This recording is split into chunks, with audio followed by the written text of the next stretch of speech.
शहीद मणिनाथ मंडल जी की जयंती के शुभ अवसर पर सबसे पहले उस झारखंड के महानायक को, इस कोयलांचल की सरजमी के उस क्रांति के दूत को, झारखंड राज्य अलग आंदोलन के अग्रणी नेताओं में शुमार उस महान सपूत को अपनी ओर से भावभीनी श्रद्धांजलि अर्पित करते हैं। उन्हें नमन करते हैं, वंदन करते हैं और एक प्रयास करेंगे। क्योंकि मैंने अक्सर कहा है कि कॉमरेड ए.के. राय की बात हो, विनोद बिहारी महतो की बात हो, शहीद सत्यनाथ महतो की बात हो या मणिनाथ मंडल की बात हो, कोई रातों रात नहीं बनता है। आसान नहीं है कि रातों रात मणिनाथ मंडल बन जाना, लेकिन हाँ, हम लोग ये विश्वास कर सकते हैं और आपको एक उम्मीद भी दे सकते हैं कि हम लोग प्रयास करेंगे कि उनके पदचिन्हों पे चलकर कम से कम उनके चरणों की धूल के बराबर जरूर बन सके। उन्हें नमन करते हैं, उन्हें वंदन करते हैं और अपनी बातों को आगे बढ़ाते हैं। आज मणिनाथ मंडल की शहादत को कई साल बीत गए। आज उनकी जयंती है बेशक, लेकिन उनकी शहादत को आज कई साल बीत गए। 1994 का शायद वो दौर था, वो दुर्गा पूजा का समय था, अष्टमी का वो दिन था।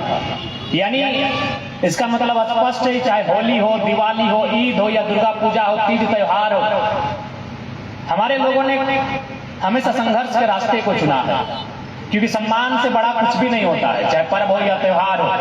क्योंकि उस समय इस राज्य के राजवासियों के लिए सम्मान नहीं था, उनके हक अधिकार की बात करने वाला कोई नेता नहीं था।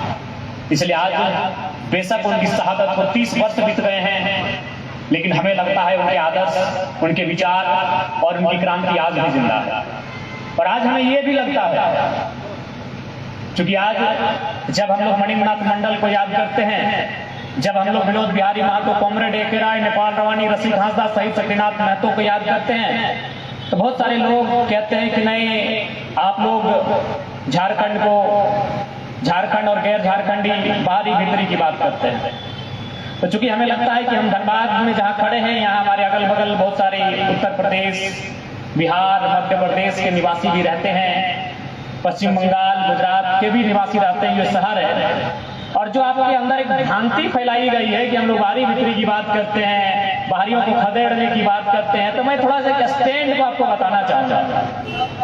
जो लोग विशेषकर यूपी बिहार से आए हैं, बंगाल से आए हैं, जो इन्हीं दीवारों के पीछे बैठे हैं, आप लोग हमारी भाषण को शायद सुन भी रहे हैं। अच्छा, एक बात बताइए, आज मणिनाथ मंडल की हम चर्चा कर रहे हैं, कल हम सुरेश महतो की चर्चा कर रहे थे। मणिनाथ मंडल वो शख्स थे जिनके सीने में दिन दहाड़े गोलियां दाग दी जाती है, दुर्गा पूजा का समय होता है। सुरेश महतो भी वो शख्स होता है जिनको जीते जी दोनों हाथों को काटा जाता है, दोनों आंखों को निकाला जाता है, दोनों पांवों को काटा जाता है और एक बोरे में भर के फेंक दिया जाता है। तो बताइए, जब रक्त हमारे लोगों का बहा है, लहूलुहान हमारे लोग हुए हैं, और यदि उसके बदले में इस राज्य में अधिकार की बात करते हैं, तो कौन सा गुनाह करते हैं? यदि कोई यूपी बिहार बंगाल के लोग मेरी बात सुन रहे हैं, तो मैं आपसे एक सवाल करूंगा। यदि मान के चलिए आपका, चूंकि आप लोग बीघा में समझते हैं, यदि 100 बीघा 200 बीघा जमीन किसी कंपनी ने लिया है, बीसीसीएल ने लिया है, सीसीएल ने लिया है, हार्ल सिमरी ने लिया है, या फिर बागमारा की किसी कोलियरी ने लिया है, और वहां से अगर आपको लात मार के भगा दे, मैं ये विशेष संदेश जो गैर झारखंड के लोग हैं और जिनको लगता है कि जरा महतो बाहरी भीतरी की बात करता है, मैं उनको ये संदेश देना चाहता हूँ कि जिनको ये लगता है मैं ये संदेश उनको दे रहा हूँ, मैं ये संदेश झारखंड के लोगों को नहीं दे रहा हूँ। मैं ये विशेषकर यूपी बिहार बंगाल छत्तीसगढ़ जो लोग हमारे झारखंड में रहते हैं उनको देना चाहता हूँ कि यदि आपका 100 बीघा जमीन, 200 बीघा जमीन किसी कंपनी ने एक्वायर किया हो और आपको अगर लात मार के भगा के वहां यदि महाराष्ट्र और तमिलनाडु के लोगों को काम में रखता हो, उनको पदाधिकारी बना के लाता हो, आपको तकलीफ होगा कि नहीं होगा? हमको एक लाइन में उत्तर दे दीजिए। जो भी गैर झारखंड के लोग हैं, यूपी बिहार बंगाल छत्तीसगढ़ कहीं के लोग हैं, उनको एक लाइन में उत्तर दे दीजिए। जो लोग इस भ्रम को फैलाते हैं कि हम लोग बाहरी भीतरी की बात करते हैं, अरे भाई, सुरेश महतो को बेरहमी से मारा गया था, दोनों आंख निकाल लिया गया था। मणिनाथ मंडल को दुर्गा पूजा के दिन सरेआम गोली मारा जाता है, तो हम अधिकार की बात क्यों नहीं करेंगे झारखंड में? भाई आप हमको एक लाइन में उत्तर दे दीजिए कि यदि किसी कंपनी ने, क्योंकि हमारी लड़ाई कभी बाहरी के नहीं है, क्योंकि अगर आप ऐसा सोचते हैं तो आप ये जो सारी जमीनें देख रहे हैं, हमको लगता है ये जमीनें हमारे पूर्वजों की है। आप जिस जमीन में रहते हैं वो जमीन हमारी, आप जहाँ नौकरी करते हैं वो जमीन हमारी, आपके बच्चे जहाँ स्कूल पढ़ने जाते हैं वो जमीन हमारी। तो हम कब आपके खिलाफ हैं जी? जो यहाँ काम काज करते हैं, जो व्यापार करते हैं, जो ईमानदारी पूर्वक, जो निष्ठा पूर्वक अपने कर्तव्यों का निर्वहन करते हैं, जो रोजी रोजगार की तलाश में आए, उनसे हमारा कोई सिवा गिला नहीं है। लेकिन जो माफिया बन के आए हैं, जो दबंग बन के आए हैं, जो चक्के बन के आए हैं, उनके खिलाफ हम 1980 में भी थे, आज भी हैं, 2050 में भी रहेंगे। इसलिए विषय को समझिए। जो गैर झारखंड के लोग हैं वो विषय को समझिए कि विषय क्या है। नहीं, हम बिल्कुल आप मेरे सवाल को उत्तर दे दीजिए। क्योंकि मध्य प्रदेश में भी सिंगरौली में एनसीएल है, northern coalfield limited, Nagpur Maharashtra में वेस्टर्न कोलफील्ड लिमिटेड है, उड़ीसा में महानदी कोलफील्ड लिमिटेड है। ऐसे 8 महत्वपूर्ण कोयला की यूनिट है पूरे भारत देश में, जिसे कोल इंडिया कहते हैं। वहां भी जमीन लिया गया है, वहां भी फैक्ट्रियां हैं, वहां भी कारखाने हैं। लेकिन बताइए, क्या आपको वहां से लात मार के भगा दे, आपके लोगों को गोली भी मारे और आपको नौकरी से लात मार के भगा दे, तो आपको तकलीफ होगा कि नहीं होगा? हमको एक लाइन में उत्तर दे। तो भाई, हम तो अपने लोगों की बात करते हैं। हमने तो स्पष्ट कहा है कि अगर 10 नौकरी कहीं होगी तो 7.5 75% यानी 7.5 नौकरियां झारखंडियों की, 2.5% में यूपी, बिहार, बंगाल, गाजियाबाद जहां के आना है, स्वागत रहेगा। इसलिए विषय को समझिए। आप अगर भ्रम की स्थिति में तो विषय को समझिए। चुनाव लड़ना, वोट देना ना देना अलग बात है, लेकिन मेरा स्टैंड को जान लीजिए। हमारी लड़ाई माफियाओं से, हमारी लड़ाई उनसे है कि गोली खाएंगे मणिन्द्रनाथ मंडल, गोली खाएंगे मणिन्द्रनाथ मंडल और 17,000 करोड़ का ठेका है वो बलिया का दबांग लेगा, हमें तकलीफ होता है। और कल भी हमें तकलीफ होगा, हमें कल भी तकलीफ होगा। गोली कलेजे में खाएंगे मणिन्द्रनाथ मंडल, गोली खाएंगे शहीद शक्तिनाथ महतो, और एक बलिया का माफिया है 17,000 करोड़ का ठेका लेगा कोलियरी में, हमें तकलीफ होता है, कल भी होगा। आज तो हम लोग संविधान की बात कर रहे हैं, आने वाला दिन उलगुलान की बात करेंगे, हमें होगा तकलीफ। अब कहां से है ना, हम आपका सम्मान करते हैं, हमने किसी का अपमान नहीं किया है। हमारी लड़ाई को समझिए। क्यों तकलीफ नहीं होगा भाई? क्यों तकलीफ नहीं होगा? गोली हमारे पूर्वज खाएंगे, गोली हमारे लोग खाएंगे। आज विधवा कौन हुई? मणिन्द्रनाथ मंडल की पत्नी। विधवा कौन हुई? शहीद शक्तिनाथ महतो की पत्नी। विधवा कौन हुई? नेपाल रवानी की पत्नी। और अगर माफिया हो, दबंगों की पत्नी, या दिन में प्रत्येक दिन में हीरे मोती सोना चांदी से लगा कर चलेंगे, हमें तकलीफ होगा, हमें तकलीफ होगा। हमारी माएं बहनें विधवा हो रही हैं और आप सोना चांदी का कारोबार करेंगे अभी माफिया बन के, तो हमें तकलीफ होगा। इसलिए हमारी लड़ाई को समझिए। जो गैर झारखंड के लोग हैं, हमारे विषय को समझिए कि गोली हमने खाया और 17,000 करोड़ का ठेका एक बलिया का माफिया लेता है। गोली हमने खाया और आप सांसद विधायक बन के आएंगे, तकलीफ किसी को भी होगा। हमारी लड़ाई एक आम व्यक्ति से नहीं है, चाहे वो बंगाल का हो, बिहार का हो, या आरा बलिया छपरा या गुजरात का हो। हमारी लड़ाई किसी व्यवसायी से नहीं है, हमारी लड़ाई किसी उद्यमी से नहीं है, हमारी लड़ाई किसी रोजगार करने वाले व्यक्ति से नहीं है, हमारी लड़ाई किसी दुकानदार से नहीं है। हमारी लड़ाई उनसे है जो हमारे राज्य में हमें डोमिनेट करना चाहते हैं, और ये लड़ाई निरंतर चलेगी जब तक ये राज्य स्वराज का अनुभव प्राप्त नहीं करेगा। इसलिए विषय को जानिए। आप विषय को नहीं जानते, इसलिए भ्रम फैलाया जाता है। तो मणिन्द्रनाथ मंडल की भी लड़ाई हुई थी, और आज 30 साल बाद जरा महतो की भी वही लड़ाई है। हमारी लड़ाई शोषित वंचितों के पक्ष की लड़ाई है, हमारी लड़ाई उत्पीड़न के खिलाफ है, हमारी लड़ाई माफिया दबंगों के खिलाफ है। और इस लड़ाई को हम लोग लड़ेंगे। शहादत से हम लोग पीछे नहीं हटेंगे, शहादतों से हम लोग पीछे नहीं हटेंगे। न कल को हम लोग पीछे हटे थे, न आज पीछे हटेंगे, न आने वाले 10 साल के बाद हम लोग पीछे हटेंगे। हमारी नियति में है जेल जाना, हमारी नियति में है गोलियां खाना, हमारी नियति में है शहादत देना, और इस नियति को कौन टालेगा भला? इसलिए जो लोग ऐसा सोचते हैं, पहले उनको मैंने ये संदेश दिया, आप विषय को समझें।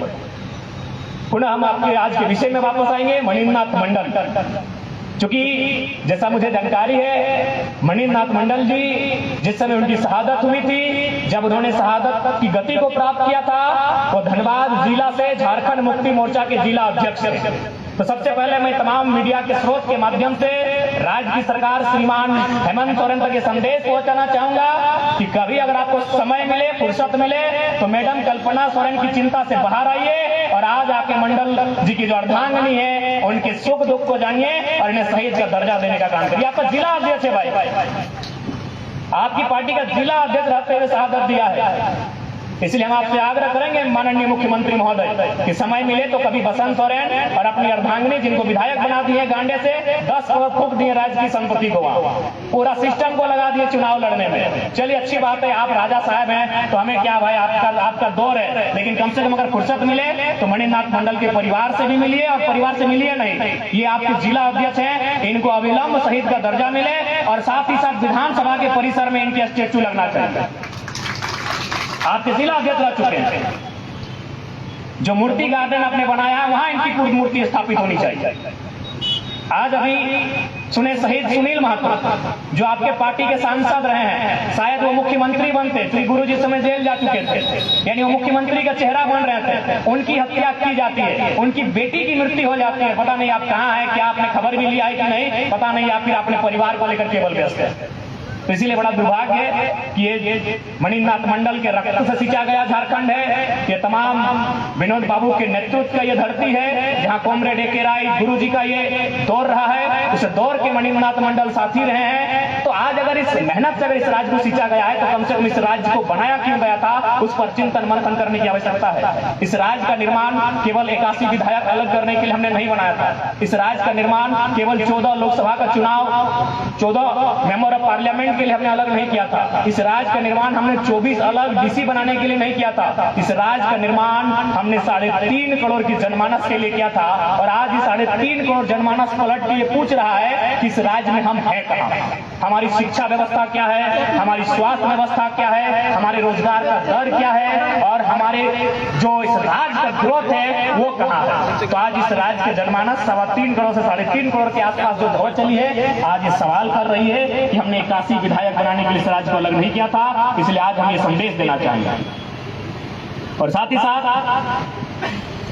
इस कार्यक्रम में जितने भी लोग आए उनको धन्यवाद देते हैं। सुने धनबाद के सांसद भी आए थे, इशारों में उन्होंने कुछ कहा हमारी पार्टी को लेकर, तो हम लोग इशारों में नहीं कहते, हम लोग डायरेक्ट कहते हैं माननीय सांसद महोदय अच्छी बात है, मियां मिट्टू बन रहे अच्छी बात है, लेकिन आपको भी मालूम है अगर आप धनबाद से लोकसभा का टिकट लिए हैं तो जयराम महतो और आंदोलन की देन है, क्योंकि आप राम भक्त हैं। जाइए राम की सौगंध खा के बोल दीजिए कि मेरा 1% भी योगदान नहीं है, क्योंकि ये 70 साल के इतिहास में आज तक कभी धनबाद के रैयत को टिकट मिला ही नहीं था। तो इसलिए आप अच्छी बात है, आप संसद में हैं, सुने आपकी सुरक्षा बढ़ गई है, भोकालबाजी कर रहे हैं, अच्छी बात है, आप राजा हैं, अभी राजा की तरह राजशाही पाठ का आनंद लीजिए, लेकिन आप इस प्रकार से जो टिप्पणी करते हैं इशारों में मत कीजिए, डायरेक्ट कीजिए। हम डायरेक्ट कहते हैं आप राम जी के भक्त हैं, आप बिल्कुल राम जी की सौगंध खा के कहिए कि आज जब धनबाद लोकसभा के प्रत्याशी बने हैं उसमें भाषा आंदोलन और जयराम महतो का रोल नहीं है, हम अगली बार से आपका नाम लेना छोड़ देंगे। आपको चुनाव हराने के लिए हम लोग क्यों लड़ेंगे जी? हम लोग 8 लोकसभा में प्रत्याशी दिए हैं, हम लोग खुद को जिताने के लिए लड़े हैं, आपको हराने के लिए हम लोग प्रत्याशी दिए। क्या भाषण लेके जाते हैं आप? और आपको ये संदेश देना चाहेंगे कि 15 अगस्त में बड़ी शान से अपने झंडा पर आया है। तो देश प्रेम का मतलब क्या, अगर नहीं जानते तो सुन लीजिए। आज देश प्रेम का मतलब होता है कि तिरंगे से और जन गण मन से बाद में पहले यहाँ की जनता से प्रेम किया जाए। क्या आप सच में करते हैं? अगर करते हैं तो आपके समर्थक 2-4 महिलाओं को मार के उल्टा दिए, लहू लुहान हो गया, थाना में केस नहीं लिया गया। बात करते हैं देश प्रेम की। और आपको भी कहना चाहेंगे, हो सके बहुत सारे लोग संसद के समर्थक बैठे हैं, विधायक के समर्थक बैठे हैं, मेयर के समर्थक बैठे हैं, अच्छी बात उनके समर्थक हैं, लेकिन अगर आप भी देश से प्रेम करते हैं तो सवाल कीजिएगा कि संसद महोदय आपके जीवन शैली में और गांव के अंतिम जो व्यक्ति है उसकी जीवन शैली में कितना अंतर है? अगर बहुत ज्यादा अंतर है तो आप अपने आप को देशभक्त नहीं कर सकते। आप तुलनात्मक अध्ययन कीजिए। देश प्रेम का मतलब क्या है? हम 15 अगस्त के दिन स्टेटस लगा देने से, फेसबुक में पोस्ट लगाने से हम देशभक्त नहीं हो जाएंगे। मेरे लिए आप हो सकते हैं, आप तिरंगे को पहले रखते हैं, आप जन गण मन को पहले रखते हैं, पहले मैं मनुष्य को रखता हूं, दूसरे नंबर पर तमाम इस राष्ट्र की संपदाओं को, प्रत्येक चिन्हों को मैं रखता हूं। पहले नंबर पर मनुष्य की भावनाएं हैं, पहले नंबर पर मनुष्य इंसान है मेरे लिए, पहले उनकी भावनाएं हैं। तिरंगे की भावना, राष्ट्रगान की भावना मेरे लिए दूसरे नंबर पर है, पहले नंबर पर मेरे लिए मनुष्य की भावना। ये कैसा राष्ट्र आपने बनाया है जी? आपके पास 12,000 करोड़ की संपत्ति अखबार में छपती है और आम व्यक्ति बीमारी के इलाज में मर जाता है, और आप अपने आप को देशभक्त करते हैं, देश प्रेम पे लेक्चर देते हैं। इसलिए आज अगर वास्तव में इस राष्ट्र को बदलना है तो आपको सवाल करना, उनसे करना को जिनको आपने वोट किया, इसलिए आप उनसे सवाल कीजिए। किसी से हमारी व्यक्तिगत शत्रुता नहीं है, लेकिन अगर वो जिम्मा लेकर आए हैं और जिम्मेवारी से अगर पीछे हटेंगे तो उनको हम लोग याद दिलाएंगे। ये हम लोग का वचन है। और उन्हें याद करना होगा, क्योंकि जनता ने आपको न्याय के लिए, जनता ने आपको उनकी दुविधा से दूर करने के लिए भेजा है। आपको अपने लोरी की संख्या बढ़ाने और कोलियरी के खदानों की संख्या बढ़ाने के लिए नहीं भेजा है। चाहे कोई रहे, विधायक रहे, सांसद रहे, मिनिस्टर्स रहे, और ये आपका सवाल बनता है। अगर आप इस पे सवाल नहीं करते हैं तो आप इस देश को उस दौर में लेके जाएंगे जहां अंग्रेजों ने हमें छोड़ा था। नहीं, आप ईमानदारी से बोलिए ना। अगर आप ठीक, आप ही लोग वोट दिए, बिल्कुल आप ही लोग वोट दिए, धनबाद के सांसद को भी, विधायक को भी दिए हैं, लेकिन अगर आप उनसे सवाल नहीं करते हैं तो आप यकीन मानिए इस देश को वहां लेके जाएंगे जहां आपने अंग्रेजों को छोड़ा था। अभी देखिए, एक मामूली कार्यकर्ता नेताजी का पटक के मार देता है, कोई एफआईआर नहीं होता। क्यों? क्योंकि आपने लोकतंत्र के मूल्यों में होता है सवाल करना, आपने उनसे सवाल ही नहीं किया। आज राज्य में कहां सवाल हो रहा है? तो जयराम महतो से। कौन रंग का टी शर्ट पहन रहा है, कौन रंग का जूता पहन रहा है? अरे भाई, हम लोग ना विधायक है ना सांसद है, और कहां सवाल हो रहा है? जयराम महतो से।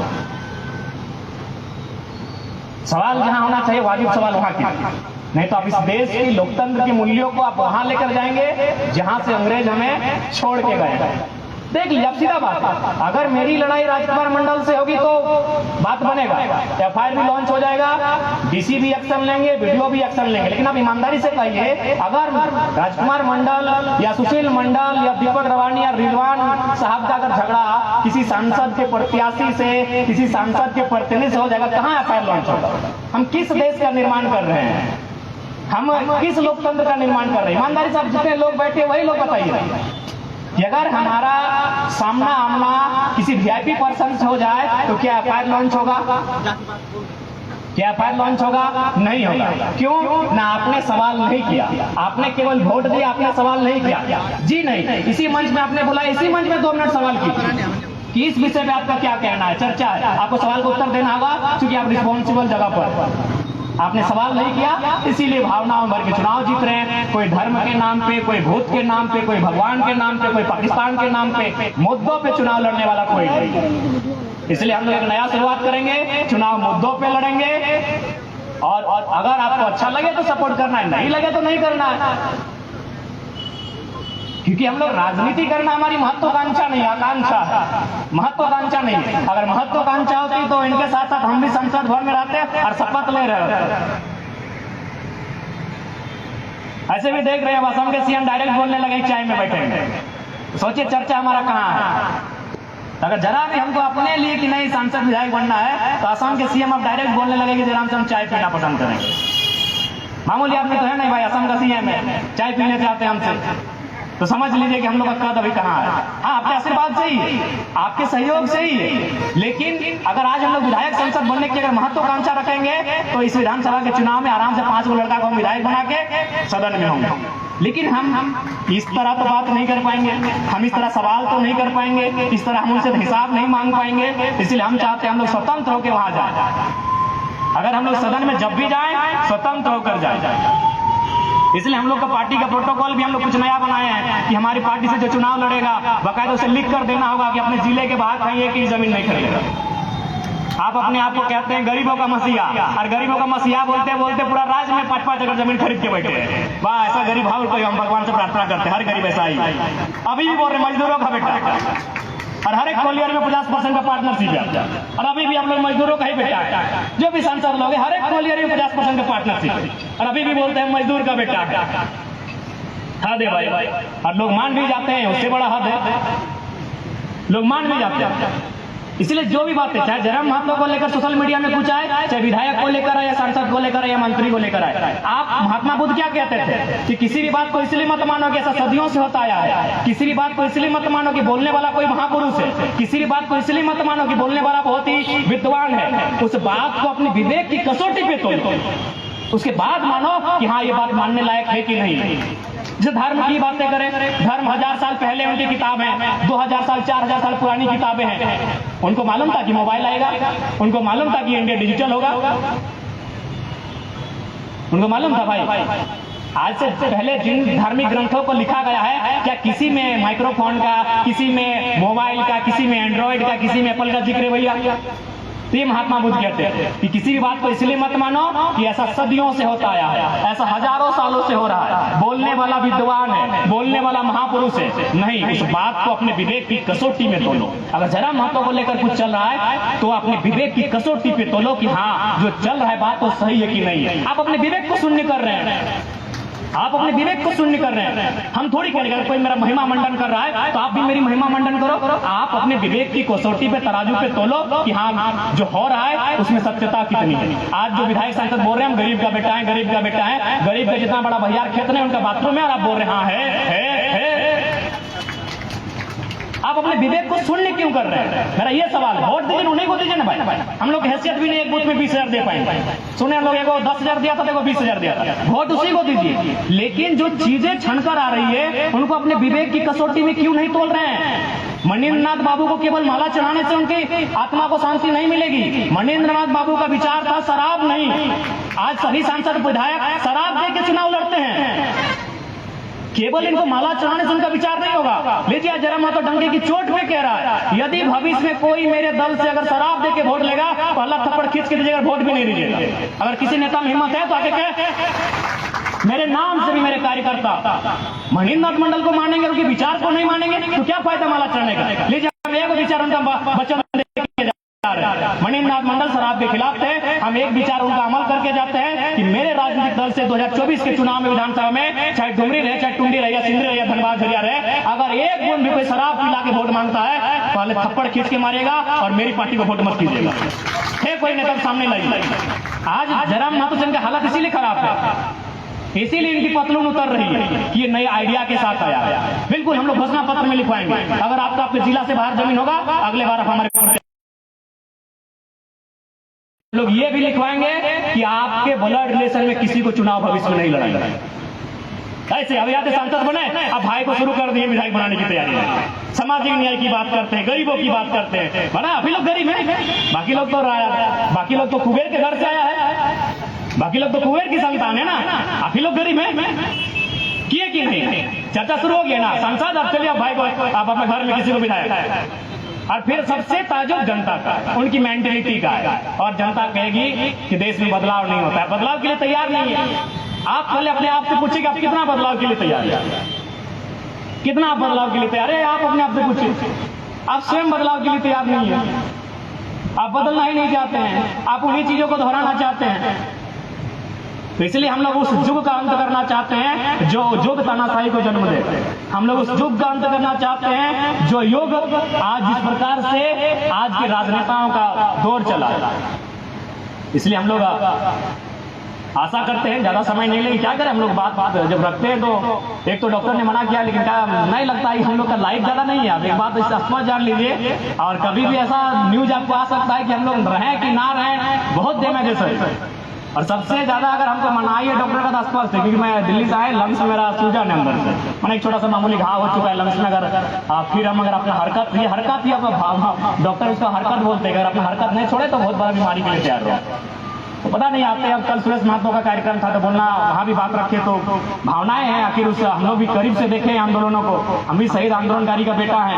आज भी मेरी दादी किस्से सुनाती है, वो लहू कुछ किस्से, तो हम लोग भावनाओं को रोक नहीं पाते। तो नो डाउट हम लोग एक नई विचारधारा के साथ आए हैं। उम्मीद करते हैं मणिन्द्रनाथ मंडल उनकी विचारधारा को हम लोग स्थापित करें, विनोद बाबू की विचारधारा को स्थापित करें, कॉमरेड ए.के. राय की विचारधारा को स्थापित करें। हम लोग एक प्रयास करेंगे। हमने बार बार कहा और फिर कहेंगे कि उनके जैसा बनना आसान नहीं है, लेकिन इसका मतलब ये नहीं कि हम प्रयास ना करें। हम प्रयास करने आए हैं, हम प्रयास करेंगे। अब देखते हैं उस प्रयास को परिणाम क्या मिलता है कि नहीं मिलता है, ये तो वो जाने जिसने इस संसार को बनाया, जिसने हमें बनाया है और हमें यहाँ तक लेके आए हैं। बाकी पुनः मणिन्द्रनाथ मंडल को नमन करते हैं, वंदन करते हैं। आज उनकी शहादत बेकार ना जाए।